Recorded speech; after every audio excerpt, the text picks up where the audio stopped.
Hey, everybody, say hi to Robert Plant. Come on up, Robert. It's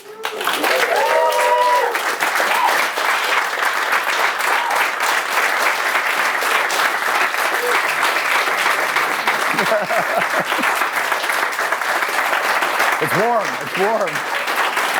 Good to see you, man. Welcome. Thank you. I'd have known I'd have dressed for it. I'm glad you did. It's warm in here. Yeah. How are you? Bloody hell, it is hot. What's going on? It's excitement. It's climate change. It's all those things. Good. Welcome. Thank you. How are you? Better than I ought to be. Yeah? Are you surprised? I haven't got time to be. You've always been having that arrow pointed forward, haven't you? Has it always been part of your life, or did it come later? Well, you know, if you lose your mojo, you can't get it back. You know, you can talk about reforming it, redeveloping it, shaping it, but you just got to keep it going. You make some errors, mistakes, but generally you just celebrate.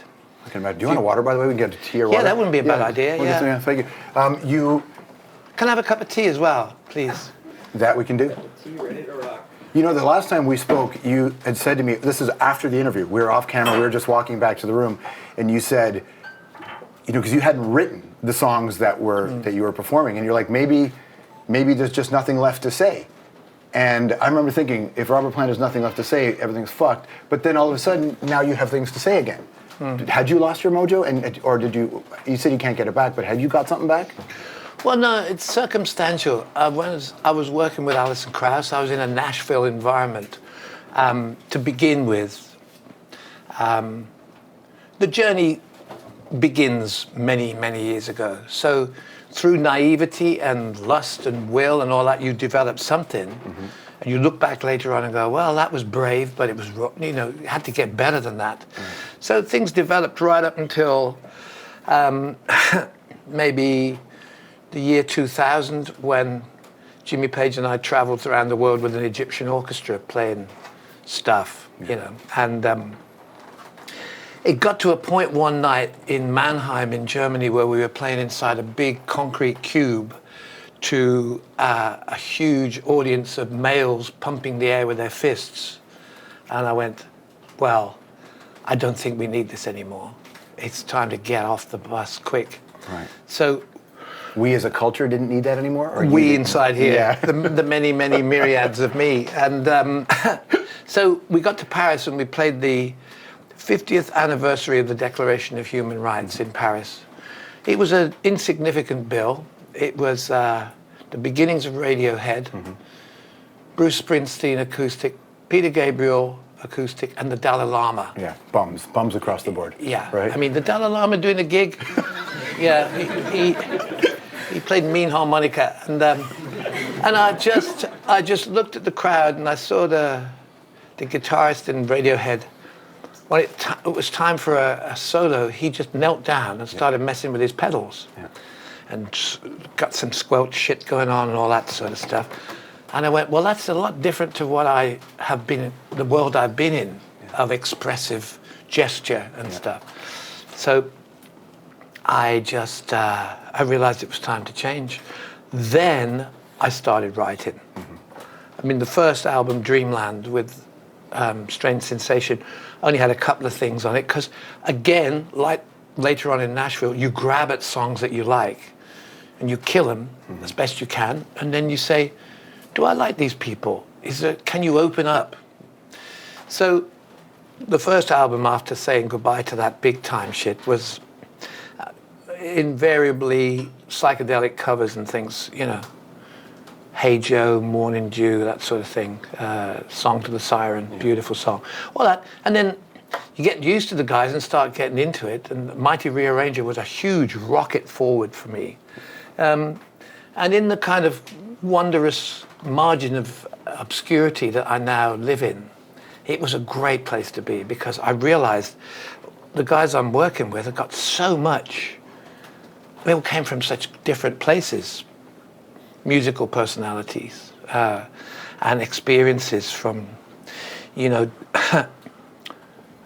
Justin had been working all over the world with WOMAD, and he'd been with Jar Wobble and Sinead O'Connor, and he'd been recording in Egypt, and he really had and has the game down. So that was one string to the bow. And then Skin had come in from a Britpop group from Cast, from Liverpool. Johnny Baggett had come in from Massive Attack and Portishead. So there was a kind of musical melange there. It was brilliant. So everybody had got a different way of seeing the same chord movements. How long did it take? And so that I heard this great kaleidoscope of sound, which was so far away from straight down the line rock. Right. It made that other side of rock seem to me to be obsolete. We got some tea for you here if you want. There you Yeah. go. Thanks, Bob. Wow. Was that for me teeth? What's you bought me cold water in case the tea It's too hot. Yeah. He's a professional. Yeah. He's a professional. He's Irish. Yeah. Yeah. How long did it take for you to find a bunch of players who treated you like a guy in the room as opposed to treated you like that guy they grew up? I'll let you know. Yeah, it's still happening. No. The trouble is that no, not the trouble. The phenomena is, I've been around a long time, so sometimes things get a little bit giddy, even now. Yeah.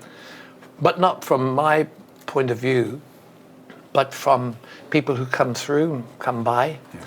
So the world experience for us all backstage as we do these gigs is great because it's fluctuating all the time, where people come in from the past or from the present and maybe a couple from the future. You never know. Yeah. Do you, this record particularly, Carry Fire, like it feels really fresh. I mean, it feels lyrically really engaged. At some point, the older you get, are you more likely to believe what you see or more likely to believe what the things you can't see? Well, it's shwea, a little bit of both, yeah. There's lots to sing about. It's just how do you make them into a song without proliferating and becoming some kind of political, aimless guru, willowing along in the corner, like, chuntering away like a budgerigar in a cage and somebody comes and puts something over you so you go to sleep. That's right. So you have to make it kind of slightly comical as well if you're going to make any comment. Yeah. Or, I don't know. Jim Morrison said, cancel my subscription to the Resurrection, and he was about right. We're in the shit. And pop music is almost, it's either a panacea or it's totally insignificant, really. I'm not sure that's which. not old guy talking, because you've liked pop music before, right? Yeah. Yeah. You got no truck with anything, really. Is there what's happening in your mind? Why do you think we're at that place? Because there's so many bigger things going on. And the last time there was a reaction to corruption in politics, which there is every day of all our lives, from what I can remember when I was a kid and first got off the plane this side of the water, there was a huge sort of society which was of this age group, probably our age groups, who were out to change things. And so there were moves afoot where, there were people who were actually making politicians move in different directions, which was great. Mm-hmm. Then it was by force of arms, and it was by media, radio, underground radio, the whole deal of... And that sounds like some sad old hippie talking, and it is. Because it worked. Because it worked. I just interviewed John Prine, and John Prine said... Brilliant. He's amazing, right? Yeah, he summed it all up with quite a twinkle. That's right. And he said that he thinks the cars are shit today because the pop music's shit. But the radios make them sound even worse. He's like, it's a holistic approach to a movement. It's a holistic approach to art. Everything kind of has to work together and feel meaningful. Yeah. But what are you going to do when everybody's after a cheap trick? Yeah. I mean, media, record companies, everybody's neurotic. All these guys who commandeer music are looking behind them because they can smell their demise. They can smell the Spanish Archer, the elbow. Right. They're going to get if they don't perform in whatever kind of commercial way is expected, they've gone. You know, record companies, or whatever they're called now, don't give artists very much time to bring it on home. Otherwise, they're out, they're gone, you know. And that's really a shame, because that, never mind... Feel free to use any of those lyrics in any of your answers, by the way, for the rest of you. That's it. That wasn't one of mine anyway. I know, but you made it famous for a lot of people. But it's so early to be funny as well. In my life. In your life? Yeah. But when you have this prospect of chasing that kind of that moment, that fame, that cheap trick, it can sort of sully intention, right? Because you can see something. Whereas if you're making it just to make it, you might stumble onto something more magical and mystical. When you have the success you've had, do you actively try to shut all the shit out so you can still find the magic? Oh no, I'm already at that place, because, you know, every dog has his day. That was one of mine, by the way. But I mean, so you know when your time's gone. You know when the heat's off, and you can do basically. If you got support from people, great. But if you haven't, great. But, so you write accordingly, you sing accordingly, you play with the people that make you cry when they're brilliant, and that's a far cry from trying to be loved. But the heat's off you because you actively keep it off. Bob, the guy brought the tea, and I were talking yesterday about how we don't know anything about you. This is the interesting thing about you as Robert Plant, and the guy from Zeppelin, and the guy who's made more records after Zeppelin than during, and found different ways. People don't really know that much about you aside from what you would have read in Hammer of the Gods, and that you were a kid then, and if that was even true. It's amazing what stories you can sell for $1,200 full of heroin. That's right. Yeah, that's a lot of money worth of heroin. Yeah, but it was then. Yeah. But yeah, who cares really?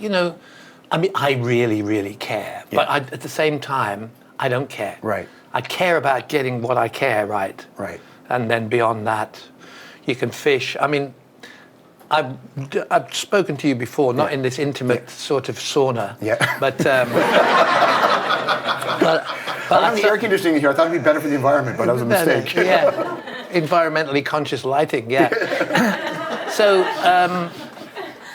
I know that it's worth the conversation. But whether or not it's having a blind bit of difference to anybody I might see in the airport in Calgary who asks me either, where's Alison?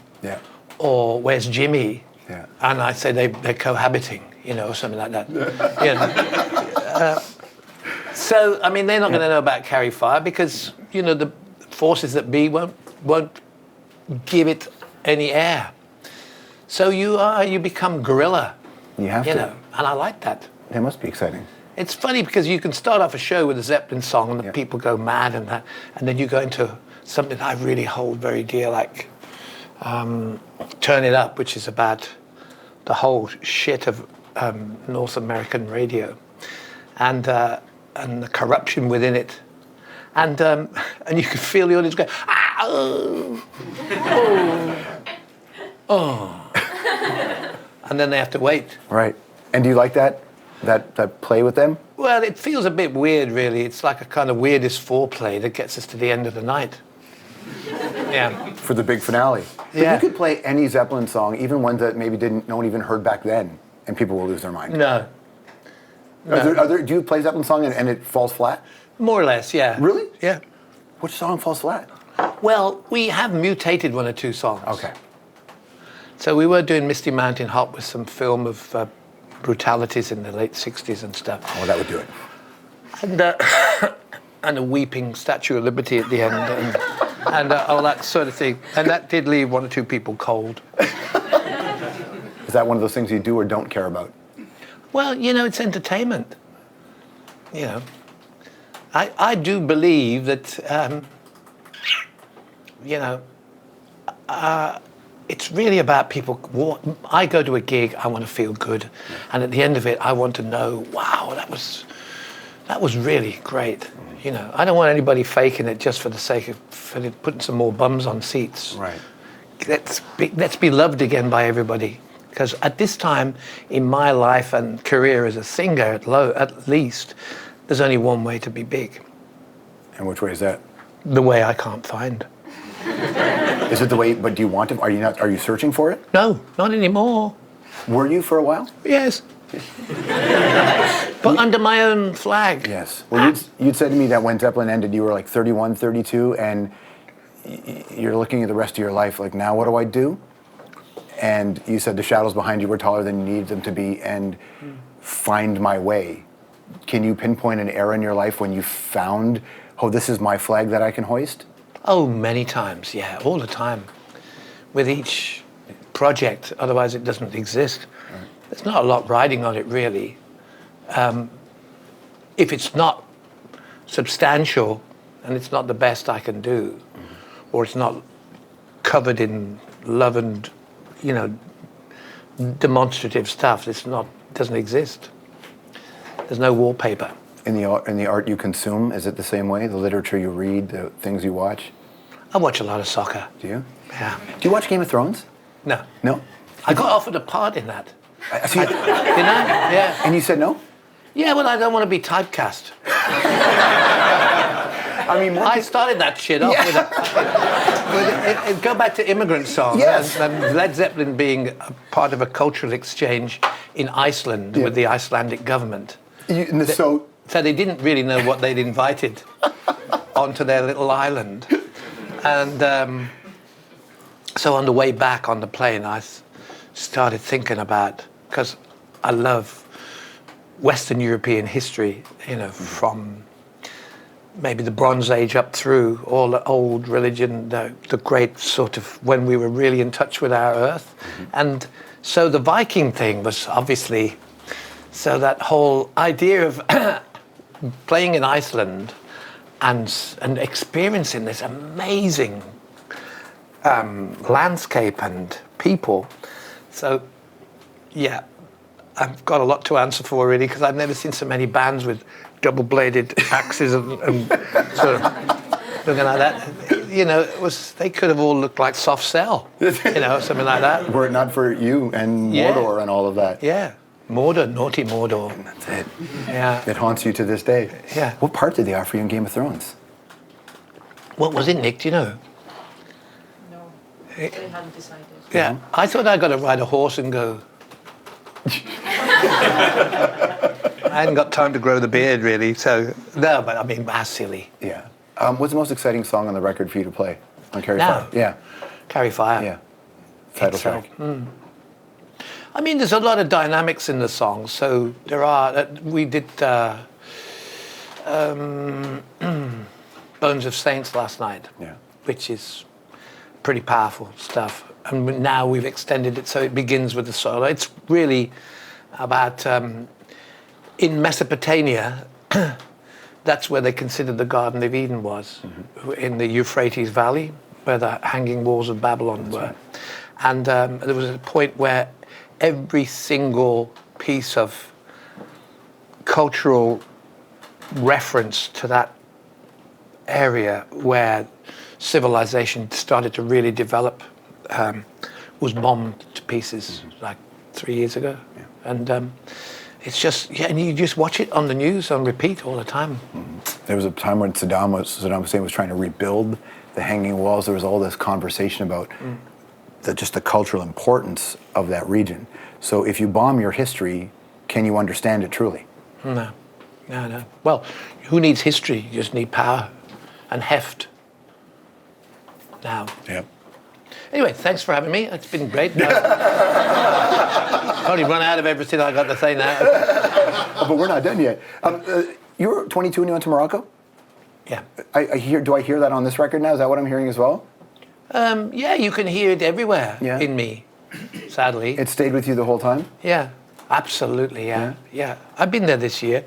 And, it continues to flex itself, flex its muscles.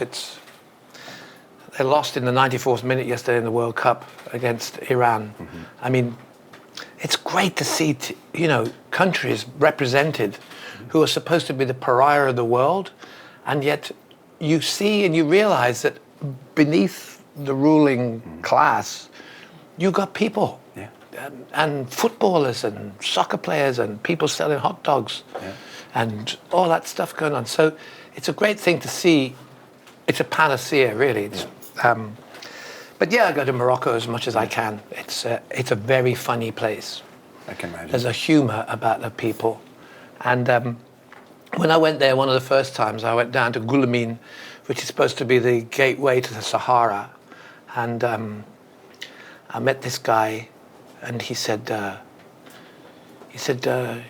you want to see a miracle? I said, well, I haven't seen one for a week or so now, so yeah. He said, I will take you to the desert, and there you will see a man who will sit there, and for 10 dirham, you will see mint grow between his feet. Yeah. I gave him the 10 dirham, and I never saw him again. Yeah. I thought he must work for a record company, but Worth it because what if? yeah. Well, Right. yeah, but you got to subscribe to nonsense. Yeah, right? Yeah. Staying playful is the way to instill it. Be vital. Yeah. Well, I keep going back trying to find that guy, and that's he's nowhere to be found. I can imagine. No, but it's great, you know. There's a humour about the people. They're very loving people, and a lot of them aren't caught up in the same kind of speed that we operate at, you know. So they've got time to be humorous, and at the same time to look out into the world and feel proud of the fact that they're making their moves as a nation in their own way. There's obviously all sorts of other stuff attached to all of us, but yeah, I love it there. And let's close on this. What do you like to listen to now? Is your record? I know you have a huge record collection, but is what you listen to a wider selection now or narrower? Oh no, it's everything really. Well, I've got some friends who've got a project called Low out of Duluth, and saw them recently when we played in Minneapolis. They gave me their new record. There's stuff going on there. Yeah. There's a lot of stuff around that's good. They've been around for a long time. Yeah, and the Milk Carton Kids have got a band now, and I love them. Yeah. Precocious, cheeky, and alcoholic. And fun. Yeah. And alcoholic. Yeah, yeah. At one point, do you talk to them about that? Yeah, I'm not going to talk to them about it. You're like, I don't know, it's not my- No. What are you reading? I'm reading a book about the pagan sites of the western part of Britain. And it's written in a contemporary form. It tells you all about, like, how they were building churches within... if you want to have a little nap while I do this, inside the old Iron Age hill forts, when they were trying to bring Christian religion into the old religions, and they were building churches to suit on ley lines and stuff like that. You know, the same old shit. Same, you know. Repeated. One ring to rule them all. You know. That's what it is. What interests you about that? Well, the fact that the collision and the rejection, and even now in the 21st century, how villages around Britain still, at certain times of the year, they harken back to the process as it was with the changing of the various solstice times and the whole idea of the fertility rites at Easter, just how it manifests in the land of traffic jams and supermarkets and 24-hour TV. And you still see guys in Staffordshire at certain times of the year wearing antlers on their heads and dancing through the streets. Right. You know. God love them. Yeah, something to do, isn't it? Yeah. When you study history... That's a really sad thing to talk about. No. I mean, it's a human thing to talk about. Yeah, but it's beautiful because you touch the earth there. Are you an optimistic person? Sometimes. The thing about understanding history is you sort of see the cycles, and sometimes... Song remains the same, mate. But is that liberating or no, not? It's bloody awful, really. I have nothing to say about all that shit. I'm closed. You closed off to it? How come? No, because I'm closing it now. Yeah. It doesn't mean to say it's not there, but it's just... Is it true? We're all the same. And what you put into your mind, is that it's an active choice of what you think about and what you consume? No, everything comes straight through. And at my time in life, with the life I've had, it comes in here, and most of it goes straight out the other side.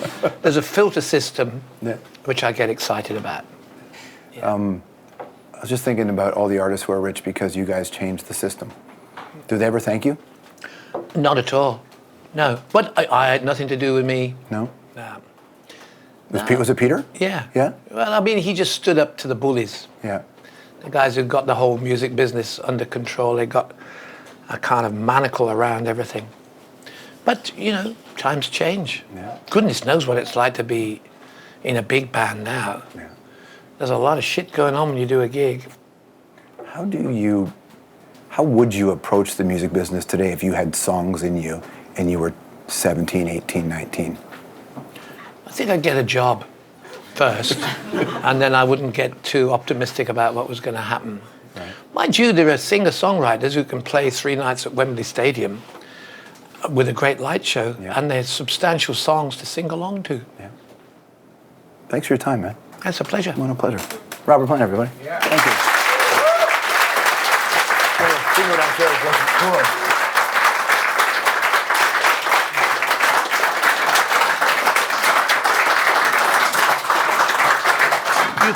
You can all put on dry clothes now. That's right.